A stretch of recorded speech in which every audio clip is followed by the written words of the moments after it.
today's Nonsense Wars production, we do another LEGO experiment.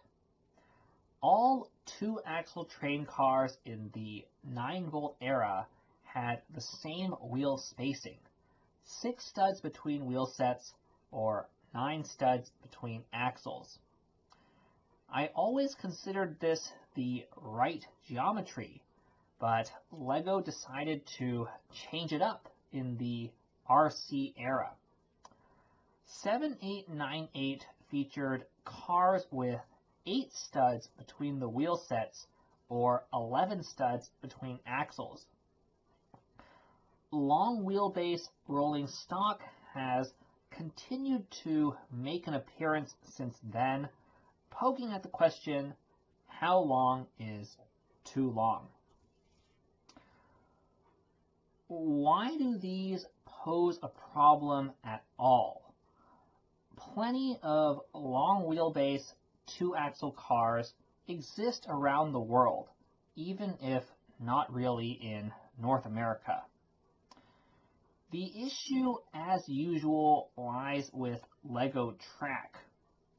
Real trains turn using the tapered profile of their wheels, relying on the flange mostly as backup.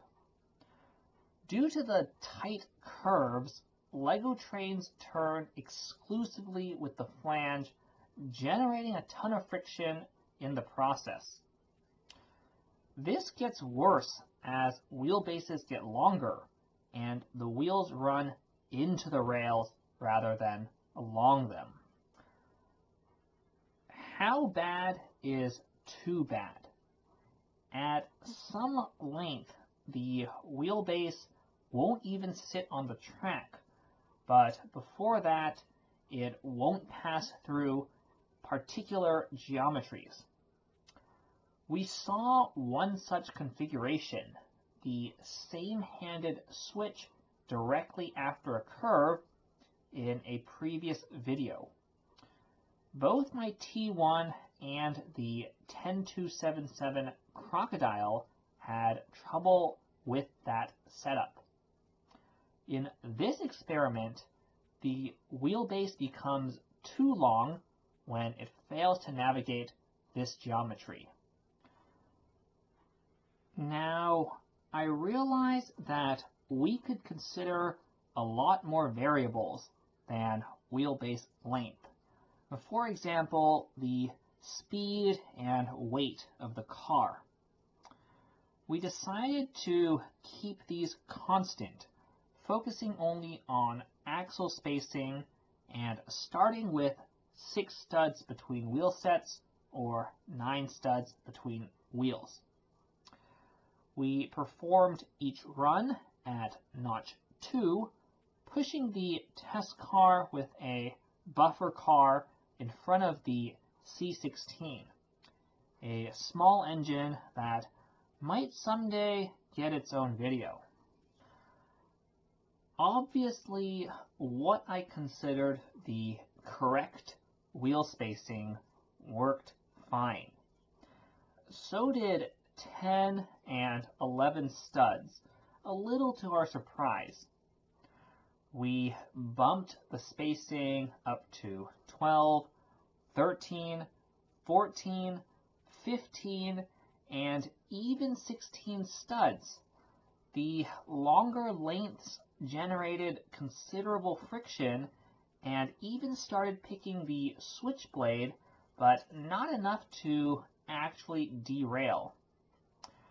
When we got to 17 studs, we decided to reevaluate our testing methodology. Recall the clip at the start of the video. That chassis did not derail by itself. It derailed while pushing a fairly hefty weight. Like I said, a lot of variables can potentially confound this experiment. We decided to retest with a realistic load, another two-axle car with a can of corn, approximately the weight of a single Umbau wagon. This represents a pretty heavy train using official rolling stock, but a pretty light train by 1:48 scale standards.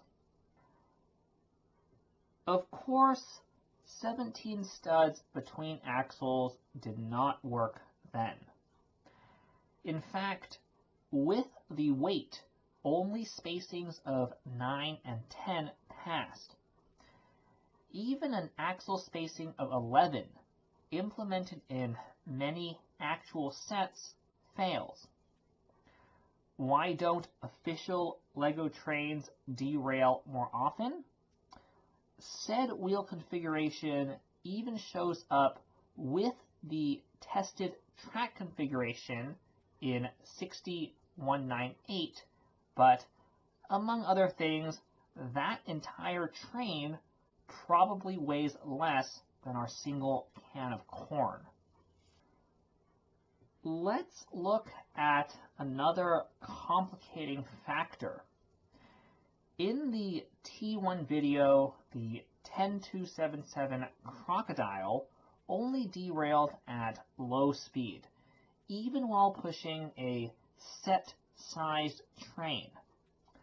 Speed can clearly play a part, and sure enough, running the entire train faster did allow it to clear the switch, though perhaps just barely. Again, the official sets have this going in their favor, since the train motor optimizes for speed instead of torque. We can also vary the distance between the couplers and the wheels.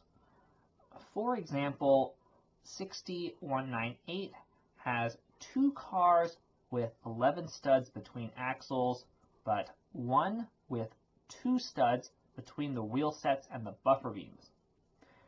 We had tested everything with 1 stud between the wheel sets and the buffer beams. Increasing the spacing also allows this car to clear the switch.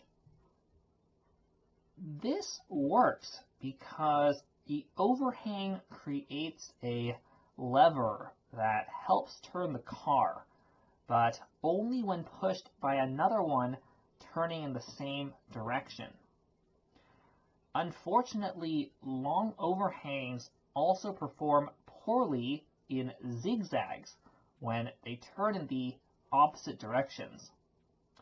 The ends of the cars can pull apart such that they separate, or push apart such that they derail. The test premise itself also represents a worst-case scenario. Pulling trains through the setup or pushing them in the other direction will work with longer wheelbases. Adding some straight track between the curve and the switch also mitigates the issue to a large extent. Ultimately, designing something that works all the time actually becomes extremely difficult when considering all possible train and track configurations. And we didn't even start on different wheels. Finally, we looked at some of the track itself. We suspected that 9-volt and plastic switches had some differences, but they don't seem particularly relevant for this test. The track geometry lines up exactly, though the new guards get additional support and differ slightly in length and spacing. Both types have a few other minor mold variations, but the new switch actually retains the old blade, complete with the now unused cutouts for attaching the metal rail. Anyway, we hope that was even mildly educational. We may do a follow-up with different wheel sizes and or track geometries, so stay tuned for that. On that note, this is the end of the video, so have a nice day.